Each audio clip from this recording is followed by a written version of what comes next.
दोस्तों नमस्कार। आप देख रहे हैं अपना YouTube channel be your money manager.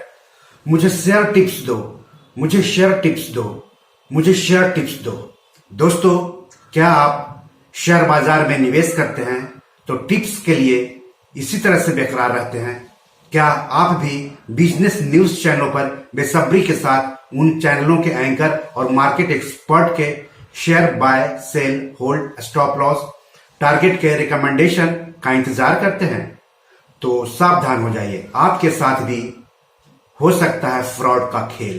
दरअसल फ्रॉड के इस खेल में जो रिकमेंडेशन देते हैं वो आपको बताने या उसे सार्वजनिक करने से पहले ही अपने हिसाब से उसमें पोजीशन ले लेते हैं और जमकर कमाई करते हैं। लेकिन मौजूदा कानून के मुताबिक ऐसा करना गलत है। वो ऐसा इसलिए करते हैं कि वो जानते हैं कि ज्यादातर निवेशक शेयर में निवेश करने के लिए खुद की रिसर्च पर नहीं बल्कि उनकी सलाह पर भरोसा करते हैं और इसी का वो फायदा उठाते हैं। इस खेल को ऐसे समझिए, ऐसे लोग किसी शेयर को सेल करने के रिकमेंडेशन देने से पहले उसे बाय कर लेते हैं और बाय का रिकमेंडेशन देने से पहले उसे सेल कर देते हैं, क्योंकि उनको मालूम है कि सार्वजनिक होने के बाद उनके द्वारा रिकमेंड किए गए टिप्स से उससे जुड़े शेयरों के वॉल्यूम और कीमत पर असर पड़ेगा, जिसका फायदा उन्हें मिलेगा। हालांकि मार्केट रेगुलेटर सेबी की भी नजर इस खेल पर रहती है, फिर भी आप अपने स्तर पर सतर्क रहें और शेयर टिप्स पर भरोसा करने से पहले शेयरों को लेकर खुद भी रिसर्च कर लें। तो सेबी ने मशहूर Hindi business news channel CNBC आवाज के कार्यक्रम पंड्या का फंडा के एंकर प्रदीप पंड्या समेत 6 लोगों या कंपनियों पर प्रतिभूति बाजार में निवेश करने पर रोक लगा दी है। हालांकि प्रदीप पंड्या अब सीएनबीसी आवाज छोड़ चुके हैं, तो जिन 6 लोगों या कंपनियों पर सेबी ने रोक लगाई है निवेश करने से प्रतिभूति बाजार में, वो हैं अल्पेश फुरिया एचयूएफ, मनीष फुरिया एचयूएफ, अल्पेश फुरिया और प्रदीप बैजनाथ पंड्या। सवाल है कि सेबी ने क्यों कार्रवाई की? तो सेबी ने इस बारे में 87 पन्ने की जांच रिपोर्ट जारी की है। इसमें कार्रवाई क्यों की गई, कब से उनकी गतिविधियों पर नजर रखी जा रही थी, जांच के लिए सेबी ने क्या क्या तरीके अपनाए, टिप्स के नाम पर निवेशकों को बेवकूफ बनाकर ये लोग कैसे अपनी कमाई कर रहे थे, इन सब की विस्तार से जानकारी दी गई है। हमें लगता है कि शेयर बाजार के हर निवेशक को ये जांच रिपोर्ट पढ़नी चाहिए। हालांकि ये अंग्रेजी में है, मैं सेबी से गुजारिश करता हूं कि वो अपनी रिपोर्ट हिंदी समेत तमाम भारतीय क्षेत्रीय भाषाओं में जारी करें ताकि ज्यादा से ज्यादा लोग शेयर बाजार को लेकर के जागरूक हो सकें। तो सेबी ने 4 अक्टूबर को आदेश जारी कर उन 6 लोगों और कंपनियों को प्रतिभूति बाजार से धोखाधड़ी वाली व्यापारिक गतिविधियों में लिप्त होने के लिए प्रतिबंधित कर दिया है। उसने अंतरिम आदेश पारित करते हुए धोखाधड़ी वाले ट्रेडरों से 8.4 करोड़ रुपए की आय को जब्त करने के भी निर्देश दिए हैं। प्रदीप और अल्पेश फुरिया को भी निर्देश दिया गया है कि वे प्रत्यक्ष या अप्रत्यक्ष रूप से निवेश सलाह देने, बेचने या खरीदने की सिफारिश करने, प्रतिभूति बाजार से संबंधित शोध रिपोर्ट को किसी भी मीडिया के माध्यम से अगले निर्देश तक प्रकाशित करने से संबंधित किसी भी गतिविधि को बंद करें। तो इस तरह से सख्त कार्रवाई की गई है इन 6 लोगों और कंपनियों के ऊपर। आदेश में सेबी ने कहा है कि यह प्रथम दृष्टया निर्धारित किया गया है कि अल्पेश फुरिया और संबंधित संस्थाओं ने सामग्री अप्रकाशित जानकारी की अग्रिम जानकारी के आधार पर धोखाधड़ी या अनुचित व्यापार करने के लिए एक योजना को नियोजित किया है, यानी सुनियोजित तरीके से उन्होंने इसका इस्तेमाल किया है। प्रदीप अगस्त 2021 तक सीएनबीसी आवाज में विभिन्न शो के होस्ट या सह होस्ट थे, जबकि अल्पेश व संजय फुरिया टेलीविजन चैनल पर अतिथि या बाहरी विशेषज्ञ के रूप में दिखाई दिए और अपने ट्विटर हैंडल पर स्टॉक सिफारिश दी। ये सेबी ने जांच रिपोर्ट में कही है। सेबी ने नोट किया है कि व्यापक तौर तरीके BTST, buy today, sell tomorrow और इंट्राडे दोनों में ट्रेडों को निष्पादित करना था, जबकि प्रथम दृष्टया अप्रकाशित जानकारी होने का अनुचित लाभ उठाया गया इनके द्वारा। दिसंबर 2020 में नेशनल स्टॉक एक्सचेंज ने एक रिपोर्ट भेजी थी जिसमें उसने अल्पेश फुरिया और संबंधित संस्थाओं की व्यापारिक गतिविधियों का विश्लेषण किया था। यह पाया गया कि प्रथम दृष्टया उनके व्यापार और सीएनबीसी आवाज पर उनके शो पंड्या के फंडा पर प्रदीप द्वारा प्रदान की गई सिफारिशों के बीच एक मजबूत संबंध था। सेबी ने नवंबर 2020 और जनवरी 2021 के बीच मामले में आगे का विश्लेषण किया है। नियामक ने प्रदीप और अल्पेश फुरिया के कॉल डेटा रिकॉर्ड का विश्लेषण किया और नोट किया कि पूर्व को विशिष्ट रूप से सिफारिशों से संबंधित जानकारी तक पहुंच के लिए विशिष्ट रूप से रखा गया है। सेबी के अनुसार प्रदीप ने अल्पेश फुरिया और उससे जुड़ी संस्थाओं को सूचना दी, जिन्होंने प्रदीप पंड्या द्वारा अपने शो में की गई सिफारिशों के साथ तालमेल बिठाते हुए बार बार और लगातार ट्रेडिंग का पैटर्न बनाया। इससे पहले एक अन्य मामले में सेबी ने CNBC आवाज के पूर्व एंकर हेमंत घई, उनकी पत्नी और मां के खिलाफ धोखाधड़ी वाले व्यापारिक व्यवहारों में लिप्त होने के लिए निर्देश पारित किया था। सूत्रों ने कहा है कि सेबी विभिन्न अन्य व्यावसायिक चैनलों पर की गई सिफारिशों की भी निगरानी कर रहा है और यदि कोई गलत काम होता है तो उचित कार्रवाई की जाएगी। तो हेमंत घई के खिलाफ क्या और क्यों कार्रवाई की गई, ये जानने के लिए आगे वीडियो में देखिए। दोस्तों, शेयर बाजार यानी जहां शेयरों की खरीद बिक्री करके निवेशक पैसा से पैसा कमाते हैं, लेकिन इसमें काफी जोखिम होता है और हर किसी के लिए शेयर बाजार को समझना आसान नहीं होता है। इसलिए जब आप शेयर बाजार को खुद से समझने लगे, शेयरों के बारे में खुद से जानकारी हासिल करके फैसला लेने में सक्षम हो जाए, साथ ही नुकसान का जोखिम उठाने के लिए मानसिक तौर पर खुद से तैयार हो जाए, तभी शेयर बाजार में पैसे लगा करके पैसे कमाने के बारे में सोचे। क्योंकि अगर शेयर बाजार से मुनाफा कमाने के अनलिमिटेड मौके हैं, वहीं भारी नुकसान की भी आशंका हमेशा बनी रहती है। कई बार अच्छे शेयरों से कुछ ही दिन या महीनों में आप दोगुना तिगुना रिटर्न कमा सकते हैं, वहीं कई बार कुछ शेयर इतने पिट चुके होते हैं कि आपका मूलधन भी जीरो हो जाता है, मूलधन भी गायब हो जाता है। इसलिए बहुत सारे निवेशक टिप्स के आधार पर शेयरों की खरीद बिक्री करके पैसे कमाते हैं या पैसे गंवाते हैं। वैसे तो शेयर ब्रोकर अपने ग्राहकों को शेयरों और शेयर बाजार के मूवमेंट को लेकर के समय समय पर टिप्स और सलाह देते हैं, लेकिन बिजनेस न्यूज चैनल, बिजनेस अखबार भी अपने दर्शकों के लिए रोजाना अलग अलग नाम के प्रोग्राम के जरिए शेयरों पर टिप्स देते रहते हैं। न्यूज चैनल्स के कुछ लोग इसी टिप्स का गलत तरीके से इस्तेमाल करके करोड़ों की कमाई कर लेते हैं। तो उन्हीं में से एक का भंडाफोड़ किया है मार्केट रेगुलेटर सेबी ने। आपको हम इस वीडियो में बताएंगे कि सेबी ने किस पर कार्रवाई की है और जिस पर कार्रवाई की गई है वह किस तरह से टिप्स के नाम पर अपने लिए, अपने फायदे के लिए, अपने परिवार के फायदे के लिए उसका दुरुपयोग कर रहा था। तो इस वीडियो को आप इत्मीनान से देखिएगा तो आपको पता चलेगा कि टिप्स के नाम पर किस तरह से आपके साथ फ्रॉड किया जाता है। तो चलिए सबसे पहले हम बात कर लेते हैं उस खबर के बारे में जिसमें एक न्यूज चैनल्स के एंकर के खिलाफ सेबी ने कार्रवाई की है। तो बाजार नियामक भारतीय प्रतिभूति और विनिमय बोर्ड सेबी ने धोखाधड़ी वाले व्यापारिक व्यवहार में लिप्त होने के चलते CNBC आवाज के एक कार्यक्रम के प्रस्तोता और सह प्रस्तोता हेमंत घई, उनकी पत्नी और मां को पूंजी बाजार से 13 जनवरी 2021 को प्रतिबंधित कर दिया। आपको बता दूं कि CNBC आवाज हिंदी का बिजनेस न्यूज चैनल है, जाना माना न्यूज चैनल है और अच्छे अच्छे प्रोग्राम यहाँ पर आते हैं निवेशकों के मुनाफा के लिए। अच्छे खासे एक्सपर्ट आते हैं, वो अपनी राय देते हैं। बिजनेस पर अगर आपको समझ बनानी हो तो CNBC आवाज चैनल आप देख सकते हैं। काफी जानकारी इसमें दी हुई रहती है बिजनेस से जुड़े हुए अलग अलग सेगमेंट के बारे में, पैसा कमाने के बारे में, पैसा संभालने के बारे में, इन चीजों के बारे में। तो इन्हीं के एक प्रोग्राम के सह प्रस्तोता थे हेमंत घई, जिनके खिलाफ में सेबी ने कठोर कदम उठाया है। तो सेबी ने जो एक्शन लिया है उसके बाद नेटवर्क 18 यानी CNBC आवाज जिस ग्रुप का न्यूज चैनल है, उस ग्रुप ने घई को तत्काल प्रभाव से नौकरी से निकाल दिया है। घई CNBC आवाज के लिए स्टॉक 2020, मुनाफे की तैयारी, पहला सौदा और कमाई का अड्डा जैसे शो करते थे। इन कार्यक्रमों में रिटेल निवेशकों को स्टॉक की जानकारी दी जाती है कि दिन में कौन सा शेयर खरीदा जाए, किस कीमत पर खरीदा जाए, क्या स्टॉप लॉस लगाया जाए, क्या टारगेट रखा जाए, इन सब चीजों के बारे में बताई जाती है और बेचा जाए, शेयर को कब बेचा जाए, क्यों बेचा जाए, इन सब चीजों के बारे में बताई जाती है इन प्रोग्राम के जरिए। तो हेमंत घई के खिलाफ जो आरोप लगे हैं वो काफी गंभीर आरोप है, कोई छोटा मोटा आरोप नहीं है।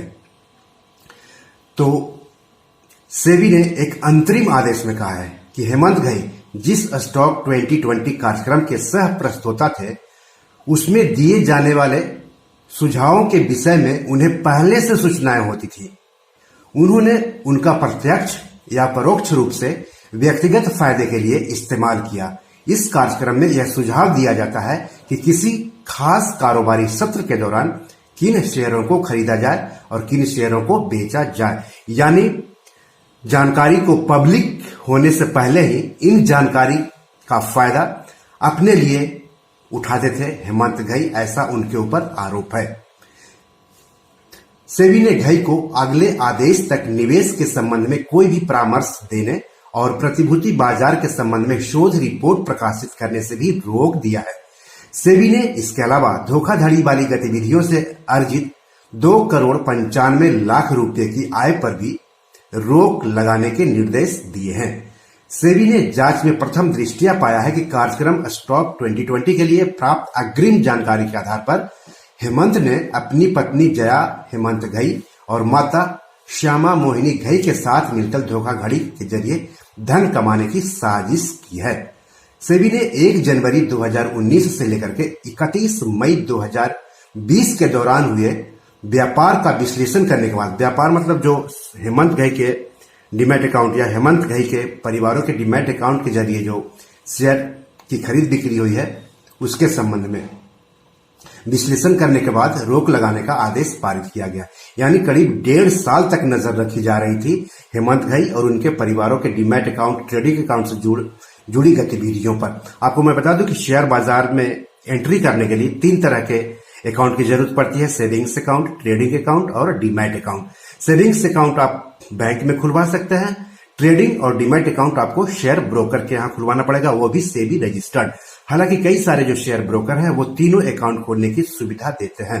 तो इस तरह से हेमंत घई, उनकी पत्नी और उनकी माता जी के जो ट्रेडिंग अकाउंट है, डीमैट अकाउंट है, उस पर नजर रखी जा रही थी सेबी के द्वारा। और इन्हीं नजर रखने के दौरान जो सेबी ने पाया, उसके आधार पर हेमंत घई के खिलाफ में अंतरिम आदेश पारित किया गया है।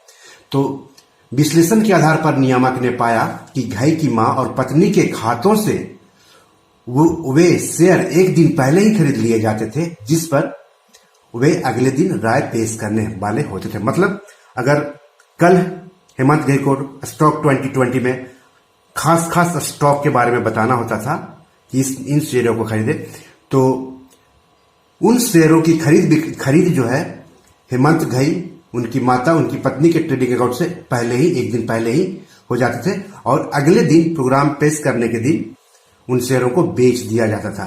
तो इस तरह से अग्रिम जानकारी का दुरुपयोग कर रहे थे हेमंत घई, ऐसा सेबी का आरोप है। तो शो के दौरान क्या कर रहे थे हेमंत घई, सेबी ने क्या कहा है? सेबी ने 13 जनवरी को जारी अपने आदेश में कहा है, ऐसा पता चला है कि जया हेमंत घई, यानी जो हेमंत घई की पत्नी है, और श्यामा मोहिनी घई जो हेमंत घई की मां है, ने एक खास समय में शो में बताई गई सिफारिशों के अनुरूप बड़ी संख्या में बाय टुडे सेल टुमारो यानी BTST के अधीन ट्रेड किया। जिस दिन स्टॉक 2020 शो में शेयर को लेकर सलाह दी गई थी, उससे 1 दिन पहले ये शेयर खरीदे गए थे और शो वाले दिन तुरंत उन्हें बेच दिया गया था। यानी कि वो उस समय बेच रहे थे शेयरों को जब ऐसा लग रहा था कि ज्यादा लोग उन शेयरों को खरीदेंगे। तो इस दौरान हेमंत घई को फायदा पहुंच रहा था। सेबी ने पता लगाया है कि घई 1 दिन पहले ही उस शेयर को उसी बाइंग कीमत, उसी टारगेट, उसी स्टॉप लॉस पर खरीद लेते थे, जिसकी जानकारी अपने प्रोग्राम में अगले दिन देते थे। बाइंग कीमत, इसमें सलाहकार ये बताते हैं कि आपको किस कीमत पर कोई खास शेयर खरीदना है। ठीक है। टारगेट भी सेलिंग प्राइस होती है, मतलब सलाहकार आपको बताते हैं कि किस कीमत पर आपको शेयर बेच देना है ताकि आपको प्रॉफिट हो। स्टॉप लॉस मतलब शेयर बाजार एक ऐसी जगह है जहां पर आप अपने हिसाब से नुकसान ले सकते हैं। अगर आपको लग रहा है कि किसी खास शेयर को हम इतने नुकसान पर रख सकते हैं तो आप स्टॉप लॉस लगा सकते हैं। जैसे लग रहा है कि आपने 90 रुपए प्रति शेयर के हिसाब से आपने कोई शेयर खरीदा, ठीक है, और आपको लग रहा है कि आप 87 रुपया यानी 3 रुपया का जो डिफरेंस है प्रति शेयर, वहां तक आप नुकसान झेल सकते हैं, उसके बाद आप नुकसान नहीं झेल सकते हैं। तो 87 रुपये पर आप स्टॉप लॉस लगा दीजिए। तो जब आप 87 रुपये पर स्टॉप लॉस लगाएंगे तो कई बार क्या होता है कि किसी खास कारण से जिसको हम आप कोई नहीं जानते हैं, उसकी वजह से शेयर के दाम गिरने लगते हैं। तो कई बार तो ऐसा होता है कि दाम इतनी तेजी से गिरते हैं कि आपको पोजीशन स्क्वायर ऑफ करने का मौका नहीं मिलता है, बेचने का मौका नहीं मिलता है, तो बहुत काफी गिर जाता है।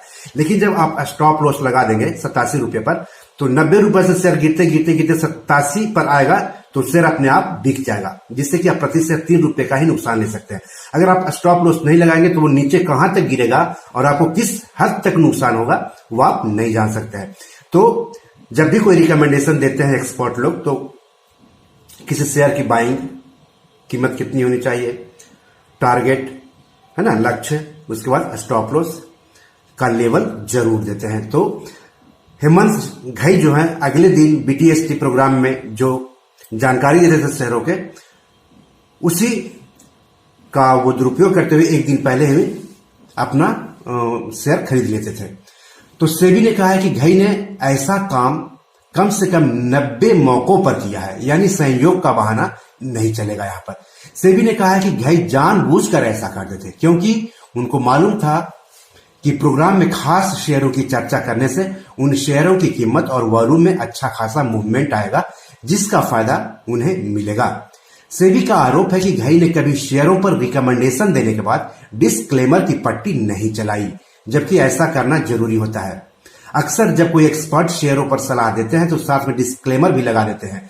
डिस्क्लेमर में एक्सपर्ट बताते हैं कि जिन शेयरों की उन्होंने सिफारिश की है, हो सकता है कि उसमें उनका, उनके परिवार का, उनके ग्राहक का या फिर उनके जान पहचान वालों का निवेश हो। ऐसा सेबी ने मैंडेटरी किया है जो लोग सलाह देते हैं उनके लिए। और साथ ही साथ मैं आपको एक बात और बता दूं कि सेबी ने यह भी कानून बनाया है कि कोई भी व्यक्ति किसी शेयर के बारे में सलाह, रिकमेंडेशन तभी दे सकता है जब वो सेबी से रजिस्टर्ड हो। अगर बिना सेबी के रजिस्ट्रेट का कोई आपको सलाह दे रहा है शेयर खरीदने बेचने के बारे में, तो वो गैर कानूनी है और उसके खिलाफ आप सेबी में कंप्लेन भी कर सकते हैं। सेबी ने घई के मामले को काफी गहराई के साथ जांच की है। अंतरिम आदेश में घई द्वारा खरीदे गए शेयर की कीमत, स्टॉप लॉस, टारगेट और घई द्वारा अपने प्रोग्राम में बताए गए शेयरों की पूरी लिस्ट, कीमत, टारगेट, स्टॉप लॉस के साथ दी है। घई ने यह सारा खेल खुद अकेले नहीं खेला है, बल्कि शेयर ब्रोकर के जरिए खेला है। सेबी ने संबंधित ब्रोकर के साथ हुई हेमंत घई की बातचीत का फोन कॉल रिकॉर्ड भी खंगाला है, जिसकी जानकारी उसने अंतरिम आदेश से संबंधी कॉपी में दी है। हेमंत घई 2 खातों के माध्यम से ये ट्रेड कर रहे थे। ये खाते उनकी मां और पत्नी के नाम पर हैं। वह शो के दौरान जिन शेयरों को खरीदने और बेचने की बात करते थे, उन्हें वो खुद खरीद और बेच रहे थे। वो इसमें खूब पैसा बना रहे थे। आमतौर पर इसे पंप और डंप स्कीम कहते हैं। इससे यह पूरी तरह से साफ हो चुका है कि घई अपनी स्थिति का लाभ उठाते हुए पैसा बना रहे थे। इसे इनसाइडर ट्रेडिंग कहते हैं। ये सब सेबी के आरोप है घई पर। दोनों ही खातों में 1 जनवरी 2019 और 31 मई 2021 के बीच हुए 21 मई 2020 के बीच हुए सभी लेन देन की जांच की गई है। ऐसी गतिविधियों पर सेबी के धोखाधड़ी और अनुचित व्यापार प्रथाओं के निषेध नियमों के अंतर्गत रोक है। तो इस पर जो कई जानकार हैं या सेबी में जो पहले रह चुके हैं अधिकारी, उनका बयान आया है। उनमें से एक हैं सेबी के पूर्व ईडी जे.एन. गुप्ता साहब। उनका मानना है कि इस तरह की गतिविधि को लेकर स्पष्ट नीति है। अगर आपके पास कोई भी शेयर है तो उसके बारे में आपको अपने नियोक्ता और नियामक को बताना होगा। नियोक्ता मतलब कि अगर आप सीएनबीसी आवाज में घई साहब काम कर रहे थे, तो अगर वो उन शेयरों में पोजीशन ले रहे थे तो इसकी जानकारी उन्हें पहले अपने नियोक्ता यानी ग्रुप जो कंपनी है नेटवर्क 18 या सीएनबीसी आवाज, उसको इसकी जानकारी देनी चाहिए थी, लेकिन उन्होंने ऐसा नहीं किया। और नियामक यानी सेबी को भी इसकी जानकारी देनी चाहिए थी, लेकिन घई ने ऐसा नहीं किया, इसलिए उनके खिलाफ एक्शन लिया गया है। तो गुप्ता साहब का आगे मानना है कि आप रिपोर्टर हैं, निर्माता हैं या एंकर की हैसियत से मिली जानकारी का उपयोग लाभ कमाने के लिए नहीं कर सकते हैं। आप उन स्टॉक्स में ट्रेड भी नहीं कर सकते जिसके बारे में आपने अपने शो के दौरान बताया है। ये सेबी के जो पूर्व ईडी हैं जे.एन. गुप्ता साहब, उनका कहना है। तो घई पर काफी गंभीर आरोप है। गुप्ता ने आगे कहा है कि सेबी ने उन्हें ट्रेड से बनाए पैसे सरेंडर करने को कहा है। उन्हें अपनी स्थिति साफ करने के लिए कुछ समय भी दिया जाएगा। उन्हें जेल की सजा हालांकि नहीं हो सकती है, लेकिन उन्हें जिंदगी भर के लिए स्टॉक मार्केट से दूर किया जा सकता है। वो यानी घई और उनके परिवार का कोई भी सदस्य मार्केट से जुड़ी किसी भी गतिविधि में हिस्सा नहीं ले सकता है, ऐसा गुप्ता साहब का कहना है। घई जो हेमंत घई सिंह से आवाज के जो एंकर रहे हैं उनके बारे में। तो दोस्तों, सेबी ने इस अंतरिम आदेश की कॉपी अपनी वेबसाइट www.sebi.gov.in पर भी डाली है। इस वीडियो के डिस्क्रिप्शन में आपको हेमंत घई के संबंध में अंतरिम आदेश वाली लिंक मिल जाएगी। मुझे लगता है कि शेयर बाजार से जुड़े हर लोगों को सेबी के इस अंतरिम आदेश की कॉपी को डिटेल्स में पढ़नी चाहिए। हालांकि ये अंग्रेजी में है, लेकिन आप इसे पढ़ सकते हैं। मैं साथ ही साथ सेबी से गुजारिश करूंगा और साथ ही साथ शेयर मार्केट से जुड़े जो ब्रोकर हैं या फिर जो एक्सचेंजेज हैं उनसे भी गुजारिश करूंगा कि जो आप जानकारी अपनी वेबसाइट पर अंग्रेजी में देते हैं उन्हें हिंदी समेत तमाम रीजनल लैंग्वेज में भी दे, तो ज्यादा से ज्यादा निवेशकों को फायदा पहुंचेगा। तो 35 पन्ने में अंतरिम आदेश को समाहित किया गया है। इसमें बताया गया है कि किस तरह से हेमंत घई अग्रिम जानकारी का दुरुपयोग करते हुए पैसे कमा रहे थे। तो दोस्तों, आप टिप्स पर भरोसा मत कीजिए, अपने पर भरोसा कीजिए, अपने रिसर्च पर भरोसा कीजिए, अपनी जानकारी पर भरोसा कीजिए और तब ही जाकर के शेयर बाजार में पैसे लगा करके पैसे कमाइए। तो आज इतना ही, नमस्कार।